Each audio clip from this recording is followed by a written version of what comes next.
them until the time that they get off on their own?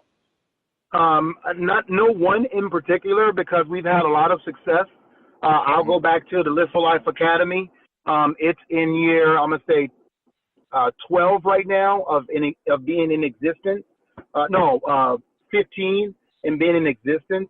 And we've had, and this is how you know you're doing the right thing. We've had kids that have graduated from Live for Life Academy, and they come back to tell the kids that are currently there what's out there for them, to help mentor them.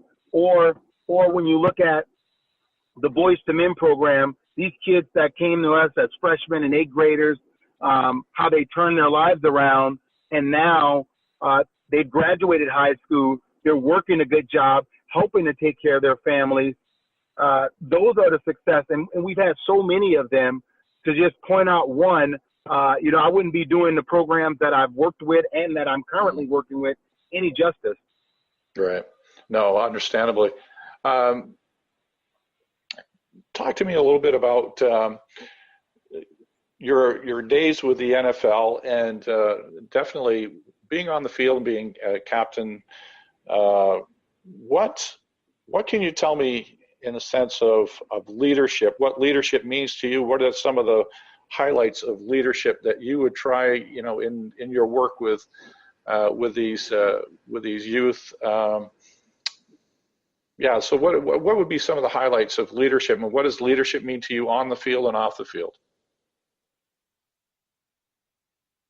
Well, let's first just talk about the different types of leadership. Obviously, I should say there's different types of leadership. That's right. There is. Yeah.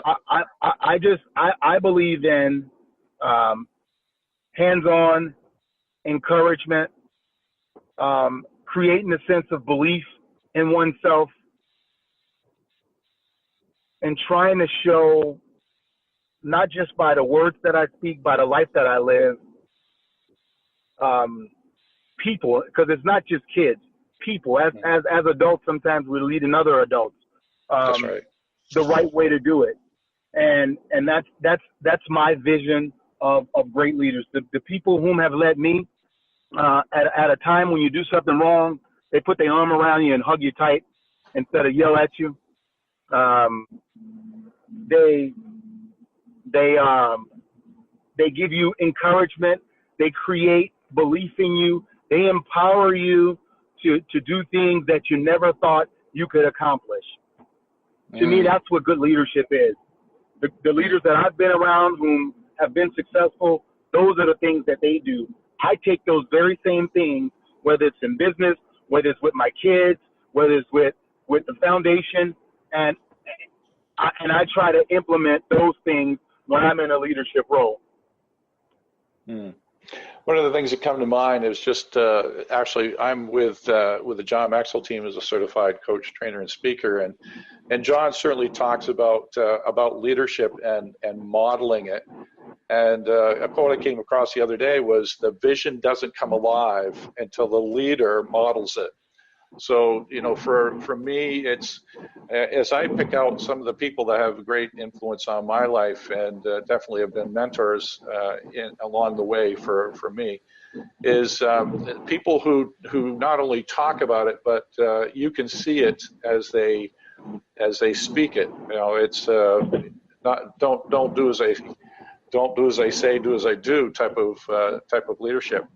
I like what you said too, is in the sense that somebody who is there when, hey, listen, we all fail from time to time, but it's that type of leader that comes around, so to speak, puts their arm around you and said, hey, listen, I understand that failure is part of the game, and they may give you a hug, or they may just say, listen, we'll try again tomorrow, that type of thing. So those are the people that I tend to gravitate toward, and I think most everybody, if they're really honest with themselves, is that I need that type of person or people in my life that will model that leadership example.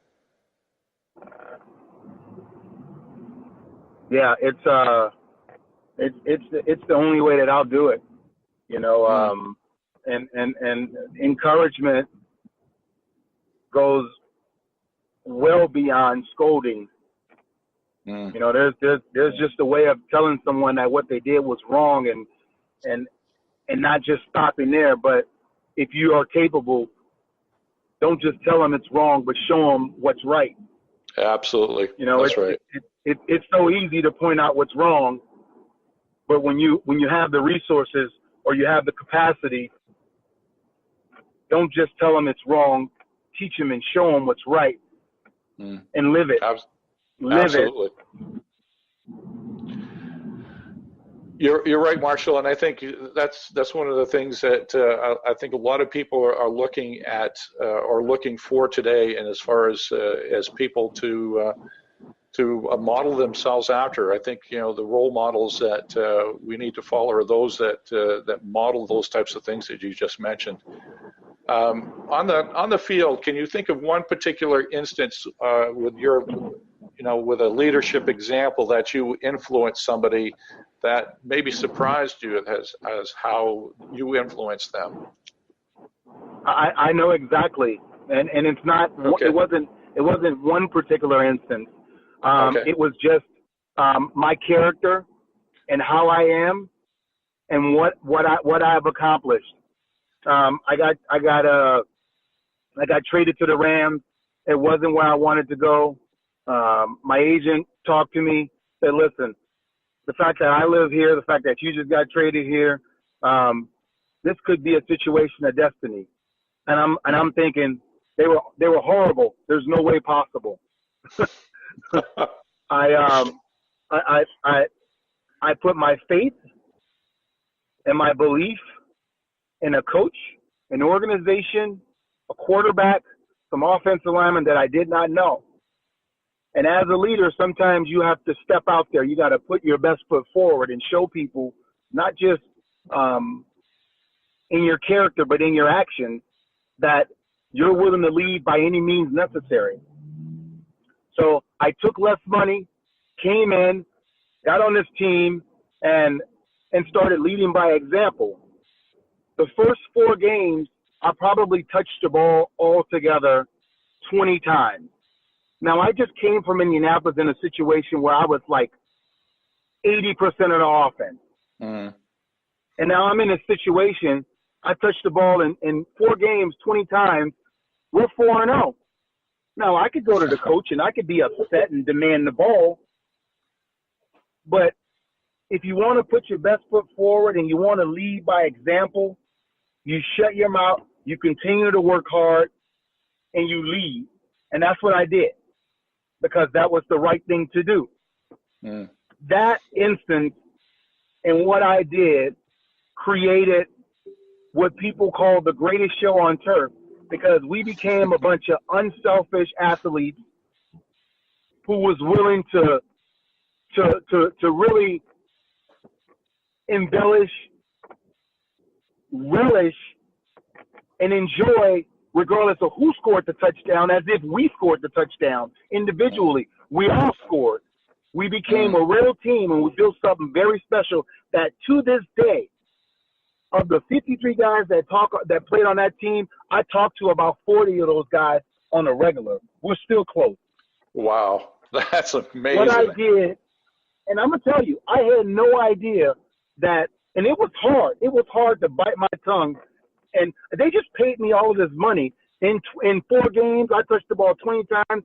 I'm not being successful. The media is writing, they're 4-0, but where's Marshall Faulk?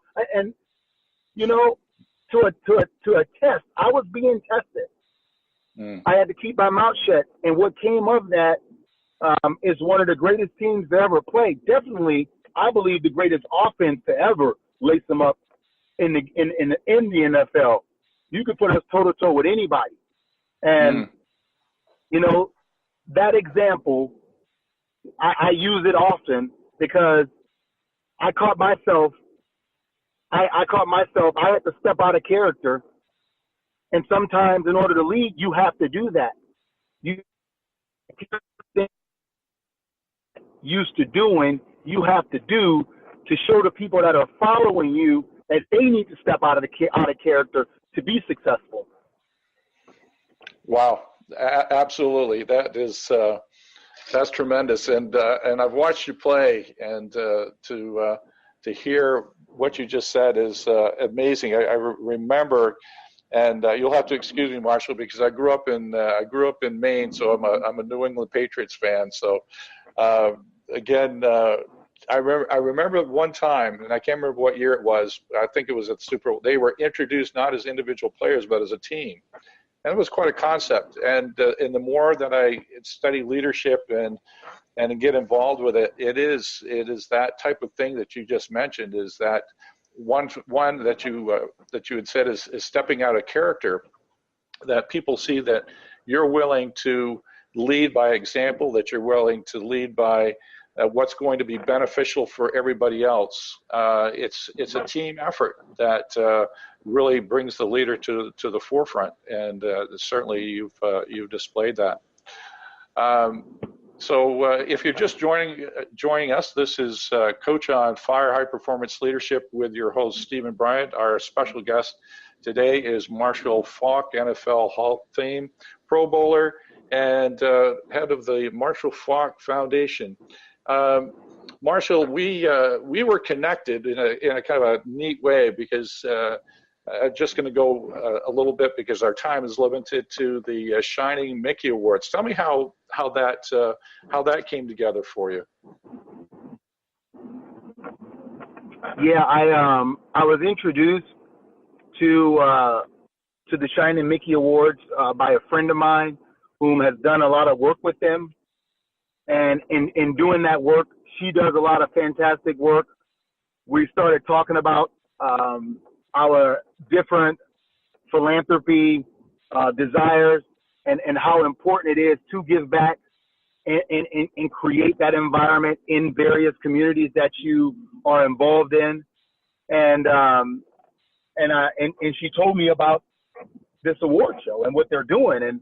And I was like, I said, if I could help you with anything, let me know. And then she said, hey, we would love for you to be a part of it. We have some amazing people, which if you look at the list, the lineup of who they have involved this year, it's amazing. When you rattle off the names and what they've accomplished and what they mean to their communities, I'm just honored to be a part of it, so I can do my part and make a difference. If more than anything, just make a difference. Mm. Well, Marshall, it's definitely great to have you be a part of this whole experience, and that's the way I can describe it.